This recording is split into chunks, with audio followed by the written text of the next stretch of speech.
Hi guys, Paul here from PABrewNews. No idea what's going on right here. Anyway, got a beer here from Victory Brewing Company, and it was really cold. Bought a 6-pack. Came home, put it in some warm water in a pot, put it on the oven. Just saying. Just saying. Let me crack it open and tell you a little bit about the beer. Let's see if it goes explosive, because it is a Belgian. I don't think so. No, good. We have the Saint Fouillon glass. Let me label out, folks. I'm so sorry. There we go. It doesn't look like sedimentation or anything in here, so I'm just going to chuck the whole thing right in. Let it breathe a little bit. It is a Belgian. They should breathe just a touch.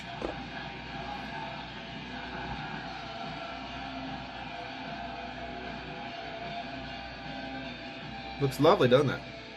It does. Victory Brewing Company from Downingtown, Pennsylvania, down on Route 30, not near, but closer to Philadelphia. Merry Monkey Belgian style ale with cranberry, orange peel, cinnamon, and nutmeg added, coming in at a big old 10% alcohol by volume. Very sessionable. Like to see monkeys back up into the big thing. So there was a couple that was very light. The malt is Pilsner roasted malt, malted barley, and the hops are Cascade and Tettnanger. Okay, and Tettnang. I don't know, Tettnanger. Tettnang, sorry. And then, of course, Bill and Ron are still the brewmasters of Victory. So there you go. Blah, blah, blah, blah, blah, blah. There is a little spiel on this one. I don't think it's going to say tasting notes, but we'll read that after the fact anyway. Because, honestly, Belgian style ale. Had Golden Monkey before. Cranberries, orange peels, cinnamon, and nutmeg. Pretty much are probably going to be the tasting notes. So let's see. Let's check it out. There we go. Let it breathe for just a bit. You can definitely tell the cranberry because it is definitely onto that darker, almost a hint of a reddish hue to this caramel. Touch of reddish hue. Looks really nice. Ringing around, alcohol legs sticking from that 10% alcohol by volume. Girls are half playing on their iPads and half watching Lord of the Rings. It's one of those kind of half deals where they go, oh yeah. And they go back to what they're doing. But yeah, streaming carbonation from the pinnacle of the glass here. Beautiful, just really actually nice looking ale. A little bit of I don't know exactly what it looks like on camera, but there's a reddish tint, and it makes sense with that cranberry. So let's get an aroma on this one, okay? Cheers.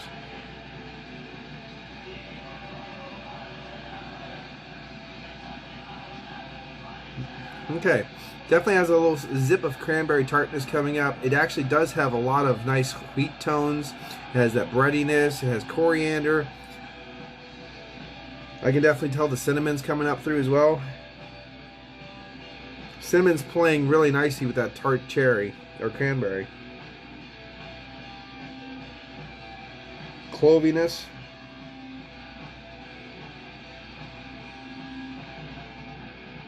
Yeah, this is definitely a spice bomb because, you know, the clove from that natural cloviness, the natural coriander vibe, mixing in with the ethanol alcohols wafting through. Plus, you got the cinnamon going, a little touch of nutmeg in back of that. Tart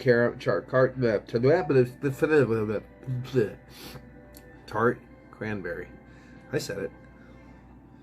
This might be, I mean, the long-awaited Victory's answer to Mad Elf from Trogs. It makes sense, you know what I mean? That it has been their big, you know, this might be their, you know, en garde, you know, the peri thrust kind of thing for the beer world. Let's check this out and see how it actually is.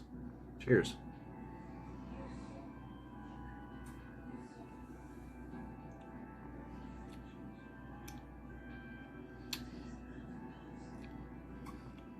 Bit thin.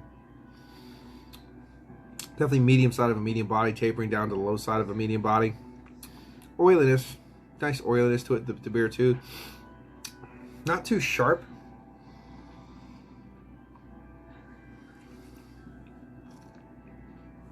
Wow. Once you get the beer down, it's not as bombastic.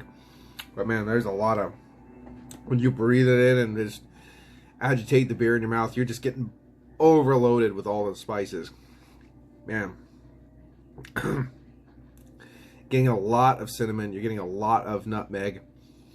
Too much for me. Too much for me. I like Christmas ales, but I like them winter warmers, if you know what I mean. Like just huge, big, malty beers. That beautiful, like kind of fruitcake tonality, raisins and stuff, brown sugars, those kind of things. You can put a little bit of spice in there. Don't go spice crazy. I can't stand it. I really can't stand beers that are so spice forward. But this is a spice forward beer. Just let you know.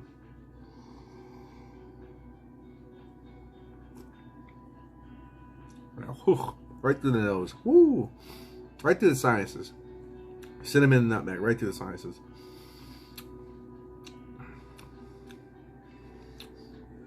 In the base of the beer, you have a soft wheat, straw, hay tonality, earthiness, pepperiness.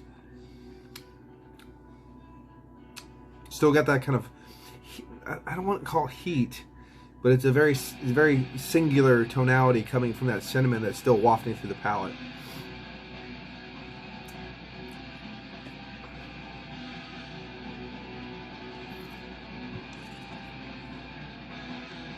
Now you try to breathe in and invigorate, you just get nutmeg straight to the brain. Wow.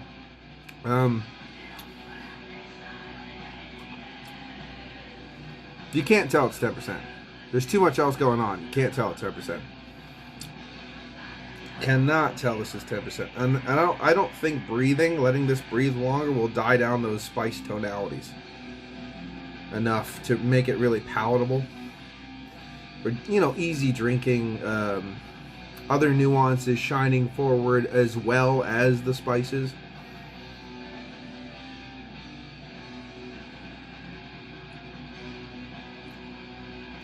Man, spice bombs. Spice bombs. I don't get it. I don't get the spice bombs. I'm not really big into them. Wow, one's going this way. One's going that way. I don't know. Okay, let's just see what it says. And to all, a good night. This Belgian-style holiday ale combines beloved flavor profiles of Golden Monkey with the notes of cranberry, orange peel, cinnamon, and nutmeg to deliver a delightfully smooth finish, perfect for merry gatherings with family and friends. Well, okay, yeah, I get it. The finish isn't too bad. The finish really isn't too bad. It's the initial part where it's like, God damn it. There's a lot of that, and the burp's really spice forward too. It's like, whoa, okay, whoa.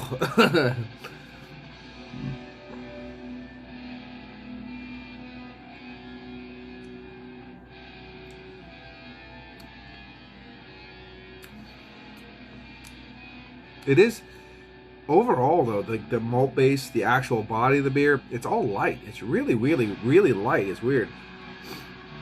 I really wish they would have had a bigger, crazier base to this instead of just that Pilsner malt. You know what I mean? Like a lot of just more breadiness, more other tonalities to kind of combat a lot of that spiciness. But maybe that would have just been way too much then. I don't know. They really should have toned down the spiciness in this beer. For me personally, and then it would have just been, you know, delightful nuances. It should be delightful nuances of spices with a beautiful bold body beer. You know what I mean? And that makes sense to me. But this, like, just completely, you know, destroy the actual malt body of the beer with spices so no one can enjoy what's going on. It's weird.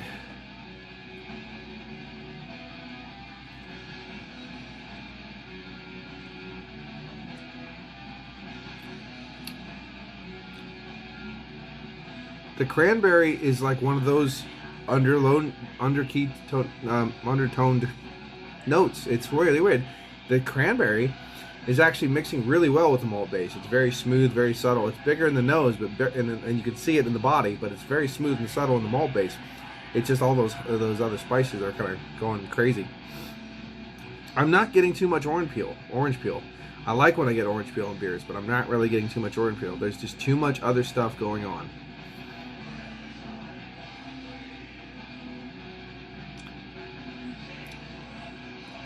The weird thing about Cascade, is that Cascade? Yeah, Cascade. Oh. Not even getting like grapefruit or anything like that. It's just, waff, there you go. I always think it was really, really weird though for Cascade being in a like a Belgian beer. Maybe that's not weird. You know, I was just more like Liberty or things like that. You know, the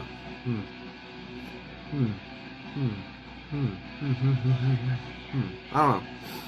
This beer is a beer. It's as advertised. I will say that it's as advertised. It's like Merry Monk's Belgian style ale, technically brewed with cranberry, orange peel, cinnamon, and nutmeg, 10%.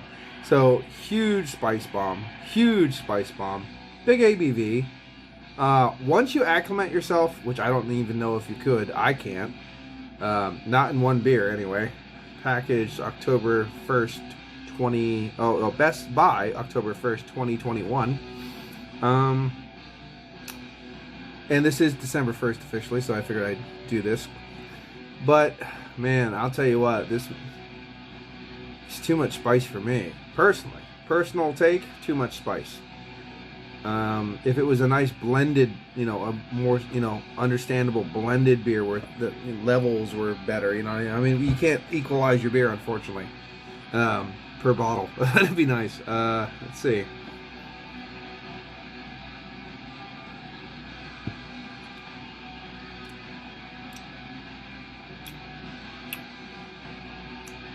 Yeah, just let it breathe as long as you can in the bottle, in the glass. Open it up, let it breathe, kind of calm down a lot of that stuff going on, spices and stuff. You know, it is sad though when you start enjoying a beer when it's almost gone, you know, that kind of thing. But try to let this beer breathe as long as humanly possible. Swirl it around, let it breathe, open up.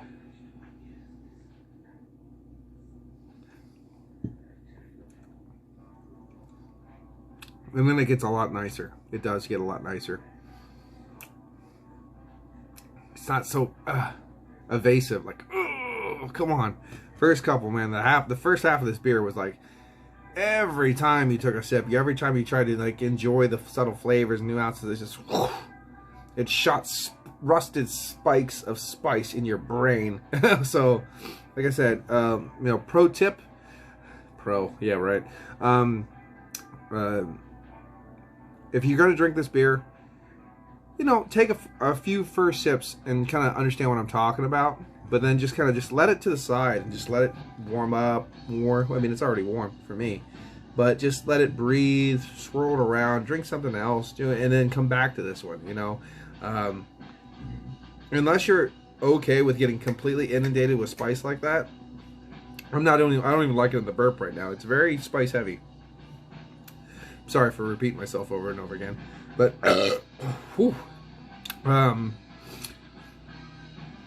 mean, honestly, it looks gorgeous. It looked gorgeous, laced up a little bit, alcohol legs sticking nice, 10% alcohol by volume.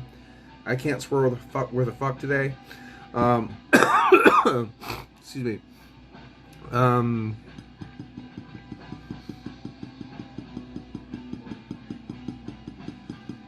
It gets a lot better, let's just say. Let's kind of wrap this thing up because my brain has just got inundated with spice, and not the drug spice. That's different.